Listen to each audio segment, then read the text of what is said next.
Family attachment కొత్త branch అక్కడికి వస్తే కొంచెం వాళ్ళు మనమే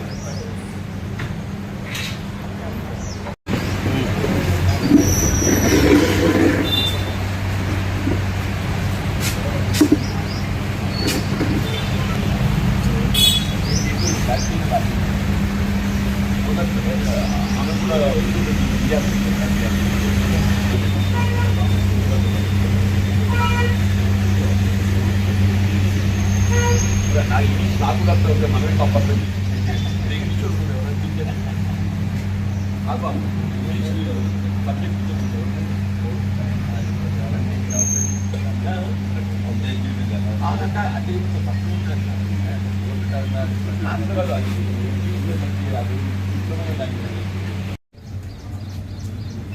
రాష్ట్ర ప్రభుత్వ పరిధిలో ప్రాథమిక పాఠశాలల ప్రధానోపాధ్యాయుల పదోన్నతులకు సంబంధించి అంటే వాస్తవంగా ఏదైతున్నదో వీళ్ళ ప్రాథమిక పాఠశాలల ప్రధానోపాధ్యాయుల పదోన్నతి కాబట్టి మినిమం క్వాలిఫికేషన్ అంటే కనీస విద్యా అర్హత ఇంటర్మీడియట్తో పాటుగా టీఈడి సరిపోతుందనేటువంటి భావనతోని గతంలో ఏదైతున్నదో అది బీఈడి క్వాలిఫైడ్ టీచర్స్ మాత్రమే అర్హత అనే విధంగా భావన కలిగి ఉన్నటువంటి దాన్ని కొంతమంది ఉపాధ్యాయ సోదరులు న్యాయస్థానం దృష్టికి తీసుకుపోవడంతో న్యాయస్థానం ఏదైతున్నదో ఇది ప్రాథమిక పాఠశాల ప్రధానోపాధ్యాయుల పదోన్నతులకు సంబంధించి ఇవాళ విద్యా అర్హత ఇంటర్మీడియట్ కానీ డిఈడి సరిపోతుందనే ఒక భావన వ్యక్తమయ్యే విధంగా కనీస విద్యా అర్హత అంటే మినిమం క్వాలిఫికేషన్ కలిగి ఉండాలనే విధంగా ఏదైతుందో ఉత్తర్వులు జారీ చేయడం అంటే court what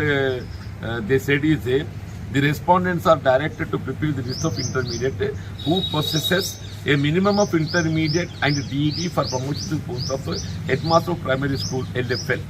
A minimum of అంటే కనీస విద్యార్హత కలిగి ఉండాలి. దాని అర్థం ఏదైతుందో ఆ కనీస విద్యార్హత కంటే పై క్వాలిఫికేషన్ ఉన్నటువంటి వాళ్ళు అనర్హులని భావించడం కాదు. It's a minimum, it's a not must shall have అనేది అంటే తప్ప, అది భావించవచ్చు. అక్కడ మస్ట్ కానీ షెల్ అని కానీ రాలేదు, మినిమం వచ్చింది కాబట్టి ఈ ఇంటర్మీడియట్ డీటీతో పాటుగా దానికంటే పై స్థాయి విద్యార్హత కలిగి ఉన్నటువంటి వారు కూడా ఈ పాఠశాల ప్రధానోపాధ్యాయ పదోన్నతి అర్హత లభిస్తుంది.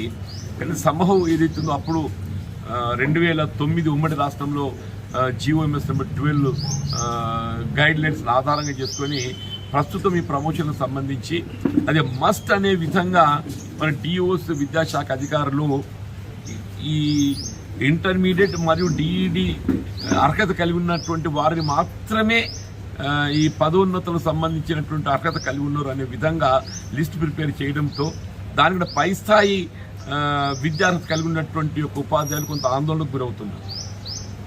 అంటే వాస్తవంగా న్యాయస్థానం ఉత్తర్వులే కానీ గౌరవ కమిషనర్ స్కూల్ ఎడ్యుకేషన్ గారు ప్రభుత్వాన్ని నివేదించినటువంటి నివేదికలో కూడా ఈ హైకోర్టు ఉత్తర్వులను కోర్టు చేస్తూ ఈ విధంగా ఇవ్వాల్సిందని కూడా పేర్కొనడం జరిగింది.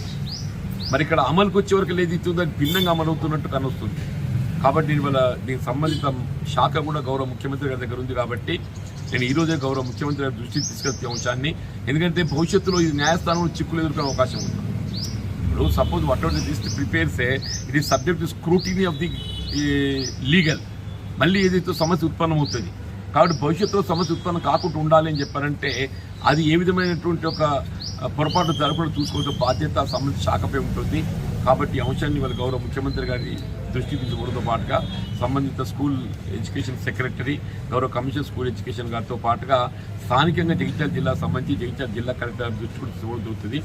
ఈ అంశాలన్నీ కూడా కూలంకషంగా పరిశీలించి ఇవి ఉపాధ్యాయ సోదరులకు అందరికీ న్యాయం జరిగే విధంగా ఇటు కనీస విద్యార్హత కలిగి ఉన్నటువంటి ఇంటర్మీడియట్ డిఈడి వారికి అర్హత అవకాశం కల్పించడం చేయడంతో పాటుగా దాని పైబడి క్వాలిటీ ఉన్నటువంటి వారిని కూడా పరిగణలోకి తీసుకునే విధంగా నేను సూచన చేస్తూ ఈ రోజే గౌరవ ముఖ్యమంత్రి దృష్టికి తీసుకెళ్లి ఈ సమస్య పరిష్కారమయ్యే విధంగా చర్యలు తీసుకోవాల్సి వస్తుందని చెప్పి పేర్కొంది.